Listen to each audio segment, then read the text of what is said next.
Friends, NATO is a name that we often hear in the context of Russia-Ukraine war. North Atlantic Treaty Organization or NATO is the world's most powerful military alliance. A military alliance is a formal agreement among nations with regarding to national security under which member nations support each other by sharing weapons, soldiers, and other war machines in case one or more of them face a military threat. Comprising 28 European and 2 North American countries, NATO is world's most powerful and strongest military alliance. It is important to note that no Eastern country is a part of it. Why so? This is because NATO was formed to check the expansion of Soviet Union and to further Western interest. Apart from NATO, there isn't any other powerful and strong military alliance at the global level. While there are a number of Asian organizations based on shared economic and geopolitical aspirations like SCO, BIMSTEC, SAARC, ASEAN, etc., there isn't any exclusive military alliance in the Eastern region. Why is it that nuclear powers like China, Russia, and India have not been able to form a powerful military alliance? Given the geopolitical and economic scenario, is there today a golden opportunity for Asia to finally form a military alliance? Is it necessary for Eastern countries today to have a military alliance of their own? Let's find out in today's video. Friends, history tells us that Western countries have ruled over the East for centuries. There is hardly any Eastern country that has not been under imperial rule. The first and second industrial revolutions had encouraged European nations and the USA to acquire more wealth and power. Moreover, a political system like imperialism transformed European countries into colonizing powers. Under imperialism, European nations conquered foreign lands and employed forced labor. By exploiting the natural resources of these lands, imperialist nations turned the colonies into their feeder economy. Moreover, goods were sold at cheap prices in the market of Eastern countries, which naturally affected the domestic markets of these colonies. From the 1850s to the beginning of the First World War, Western imperialist nations, steeped in the ideas of racial and cultural superiority, had expanded almost all over Asia. While most countries were completely under the control of Western powers, there were a few nations that had been able to enjoy partial freedom. However, they were still largely governed by the rules and regulation of the colonizers. Whatever be the nature of control, it cannot be denied that under imperialism, Western countries were powerful rulers. Though colonized countries gained their independence, the Western imperialist influence is still felt worldwide. Experts point out Britain's support for the USA in the latter's war against Iraq and Syria, and its exit from the European Union as evidence of its imperialist tendencies. In fact, today's Iraq is a result of British design when in 1920, 3 provinces of the collapsing Ottoman Empire were clubbed into one. Britain thought that by participating in the war, it would once again determine the fate of Baghdad. Similarly, the fact that Britain's unique identity could not be limited within the European Union led to Brexit, the acronym for Britain's exit. In fact, the unique aspect of British nationalism is that it is distinct from the European continent. Prominent Brexiteers like the current Prime Minister of Britain, Boris Johnson, had often talked about Global Britain. He believes that Global Britain is a nation that is committed to keep its historic mission alive worldwide, especially its close relationship with its colonies and dominions. Now we all know what he means by historic mission. Even USA derives a large part of its internal authority and purpose from the idea that it is an anti-imperial nation. America claims that its identity is related to its opposition to British imperialism. However, we see USA's informal empire spread around the world. America's informal empire is a network of economic coalitions and military bases all around the world. These examples hint at the fact that the specter of imperialism is still all around us. On account of being former colonies, experts fear that Eastern countries may, on again in future, fall directly or indirectly under the Western colonial rule. Does it not seem apparent that now is the time for the Eastern world to build something of its own? A military, economic, and cultural integration will not only be a powerful source of strength for economic countries, but will also be a powerful military alliance that will prevent the East from being a slave to the West again. Friends, the East needs a military alliance of its own. especially because Western powers have always interfered in Asian conflicts, be it Afghanistan or Iraq, Libya or Vietnam. USA has tried to establish its dominance in every internal dispute and has also been successful in some cases.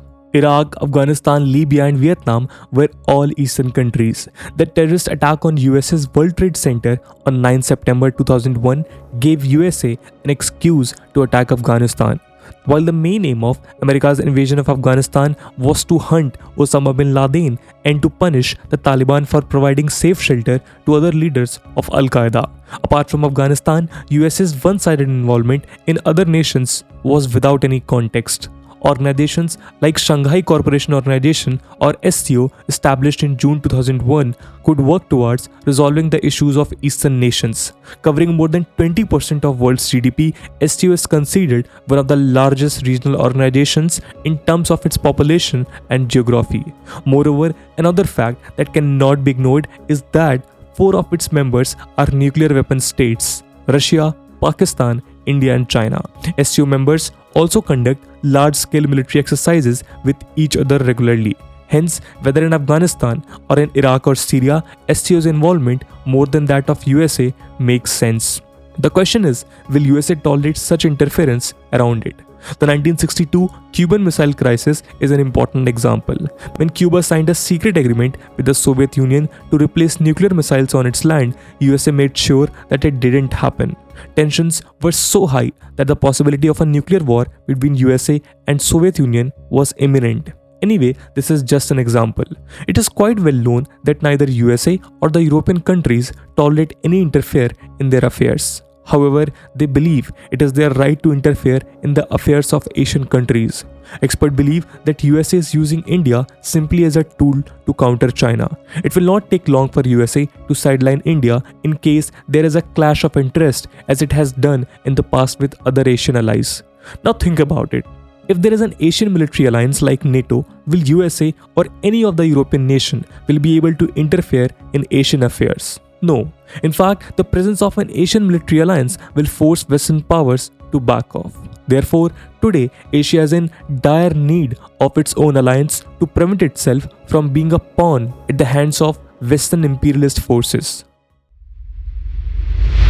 Moreover, the cultural difference between the East and the West also necessitates a separate military alliance. East and West have different traditions, rituals, ideologies, etc. While it is true that civilizational and cultural values cannot directly influence the foundation and action of a military alliance, it is also true that a region's cultural values and traditions do impact decisions regarding the particular region. For example, let's look at Ukraine's recent refugee crisis. When people in Ukraine were fleeing the country in the wake of Russian attack to take shelter in the neighboring countries, like Africans, Indians, and other colored students and families did face racial discrimination. Moreover, you must be well aware that NATO was formed keeping in mind Western and capitalist interest. Hence, an alliance like NATO, based in a Western region with Western values, cannot serve Eastern values and interests. Not just that, Asian countries have a history of a lot of conflict among them, majorly owing to differences in cultures and values. In such a scenario, how far can an organization like NATO, based on a completely different ideology, go to resolve these conflicts? Ultimately, no Western military organization can rightly understand or resolve Eastern nature of conflicts. Hence, a military alliance of the East based on shared culture, history and values can strengthen the position of the Eastern nations. It would also check the impact of westernization that is in some ways endangering our values and principles. Undoubtedly, globalization is necessary for all the overall worldwide positive growth, but the dominance of westernization should not be very helpful for the East. Friends, we will now look at the importance of an Eastern military alliance in terms of the geographical aspects. Did you know that the Indian Ocean is the world's busiest trade route? Yes, around 80% of oil trade is conducted through the Indian Ocean. In fact, United Nations Conference on Trade and Development, or UNCTAD, estimates that roughly 70 to 80% of global trade volume is transported via sea, of which nearly 60% passes through Asia. Not only that, the South China Sea alone accounts for 1/3 of global shipping. This tells us about the importance of sea routes and therefore the need to protect it even more. Moreover, South China Sea is itself a contested zone in which the USA has also become involved in last few years. China, Taiwan, Indonesia, Philippines and Vietnam want to establish their right over the South China Sea island which have already been claimed by them. This has made the South China Sea a dangerous point of conflict among the Asian nations. The dispute among Asian nations over establishing control on the waters could become a good deal for any of them. Amidst such tensions, it is imperative to solve such disputes through a mutual understanding. South China Sea is also rich in biodiversity, as a result of which the fisheries of Southeast Asia are heavily dependent on its waters. The conflict between countries naturally is affecting their livelihoods. Hence, there is a need for a mutually agreeable Asian group to be present in the South China Sea to ensure peace, economic stability, and the livelihood of those dependent on the waters, thereby furthering Asia's development. Friends, so far we have looked at how an Eastern military alliance is necessary for the East. Now the question is, what are the measures that the Eastern countries should take to initiate such military alliance? Today, organizations like SCO, BIMSTEC, SAARC, etc. need to be strengthened militarily. BIMSTEC, comprising the countries around Bay of Bengal, can be crucial in establishing maritime security. For SAARC, which contributes about 35% of its troops for UN peacekeeping missions, it shouldn't be too difficult to form a military alliance. If the four Asian nuclear weapon countries come together, resolve their border disputes through dialogue and deals, and are determined to be a regional power group, then they can build a formidable military alliance against NATO. An alliance will convey to the Western nations that the East is no longer weak enough to let the West interfere in its matters. The problem is we are still fighting among ourselves. Border disputes, struggle for hegemony in the Indian Ocean, trade imbalance, and threats of nuclear war are some of the issues preventing the Asian nations from uniting and identifying a common enemy. We need to mobilize our strength and prepare a powerful force. While China is a manufacturing hub, India is known for its working population. Moreover, China, India, and Russia are taking major steps in building indigenous weapons.